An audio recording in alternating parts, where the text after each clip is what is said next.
And a Chinese Air Force plane loaded with emergency supplies has landed at Tonga's international airport. And it's China's latest round of aid, which includes drinking water, food and tents.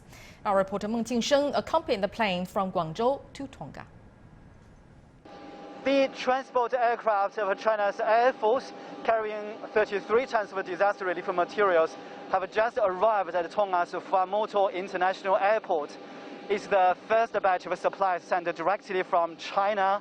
The aid workers, as you can see, are unloading the cargo in a courteous way, as the country has been following strict COVID protocols. It's mandatory that all of us coming from outside the country put on this protective gear.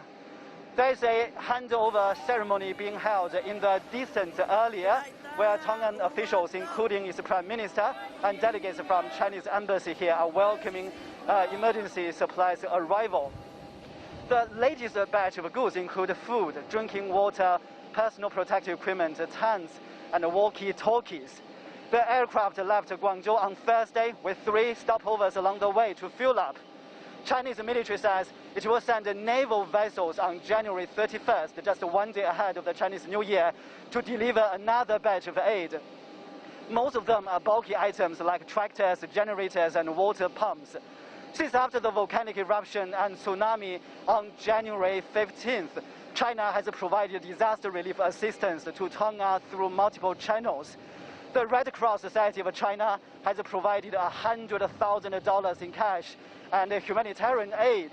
The Chinese government, through the Chinese embassy in Tonga, managed to put together some emergency supplies that were ready 4 days after the disaster. China has also collected supplies worth 1 million yuan through its embassy in Fiji and delivered them on Thursday. The Chinese government says it will continue to do its best to provide assistance to meet Tonga's relief and reconstruction needs.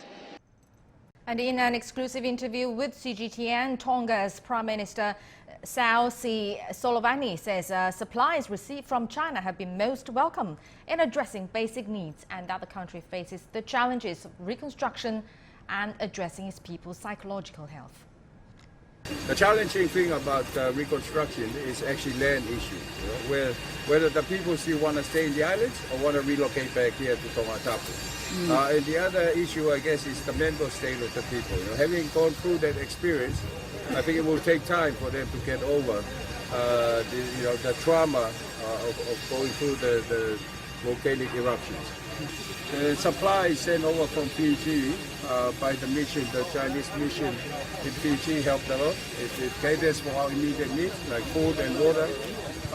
The supplies sent here by these huge planes here actually will cover like the temporary shelters and the temporary beds and so forth.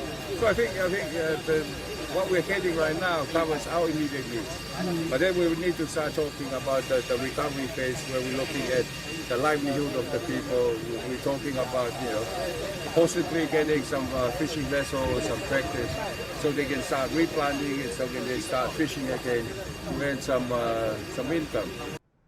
And in another exclusive interview with Chinese ambassador to Tonga, Cao Xiaolin, he said that China will continue to support Tonga in its recovery efforts. Today, the plane fully loaded with emergency aid from the Chinese government has arrived in Tonga. These supplies express the Chinese government's sincere wishes for the recovery of the people of Tonga. We're witnessing and writing history. It's worth it doing this now, no matter how difficult it is.